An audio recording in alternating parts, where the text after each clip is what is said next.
শুনছি, ভবিষ্যতে শুনবো না। আর আমার এই excuse me sir, this is the last time I warn you. I will not listen to this. আচরণ বিধি লঙ্ঘন করলে না, সব জায়গায় হচ্ছে, সব জায়গায় হচ্ছে, সব জায়গায় হচ্ছে। আপনি পারলে থামাই দেন। আজকে আমি ভদ্রতা করে থামাই দেন। নেক্সট টাইম কিছু আপনাদেরকে বুড়া আঙ্গুল দেখায় আপনারা কিছু করতে পারেন না। এইরকম দেখায় আপনাদের। খোঁজ নেন, প্রশাসনে বসে আছেন, খোঁজ নেন। আমরা অভিযোগ কিছু বললাম, বুড়া আঙ্গুল দেখায় বসে।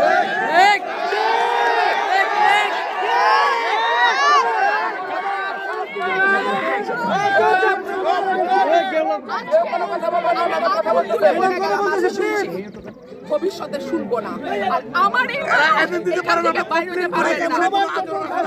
আমি যদি না বলি এখান থেকে বাইরে হতে পারবেন না স্যার, মাথায় রাখেন।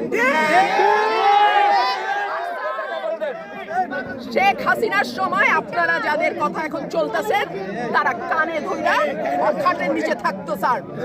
আমি রুমিন ফারহানা, কোনো দল লাগে না আমার। প্রিয় দর্শক, আসসালামু আলাইকুম। আমি আজকে বাংলাদেশের সাবেক বিএনপির নেত্রী এবং সাবেক সংসদ সদস্য বেস্টা রুমিন ফারহানার একটি ভাইরাল ভিডিও, অত্যন্ত সাহসী এবং মেধাবী একজন সংসদ সদস্য পদপ্রার্থী বেস্টা রুমিন ফারহানা। রুমিন ফারহানা অনেকের কাছে হয়তো আজকের ভিডিওটি অসৌজন্যমূলক বা একটি অন্যভাবে দেখেন, বাট আমি মনে করি একজন সংসদ সদস্য পদপ্রার্থী, যেহেতু তিনি স্বতন্ত্র পদপ্রার্থী, তার এই ভূমিকাটা যদি না রাখতেন তাহলে তার আসনে এই লোকগুলি তাকে হয়তো ইন ফিউচারে সমর্থন করত না।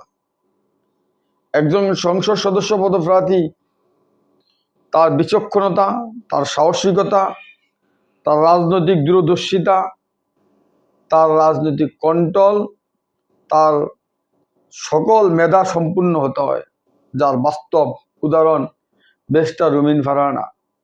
বেস্টা রুমিন ফারহানা যদিও নমিনেশন পাননি, তবে উনি দেখিয়ে দিয়েছেন বাংলাদেশের মানুষকে যে বেস্টা রুমিন ফারহানা আসলেই একজন সত্যিকার অর্থে বলিষ্ঠ কণ্ঠস্বর, যিনি দীর্ঘ দীর্ঘদিনের তার রাজপথে থেকে গড়ে ওঠা।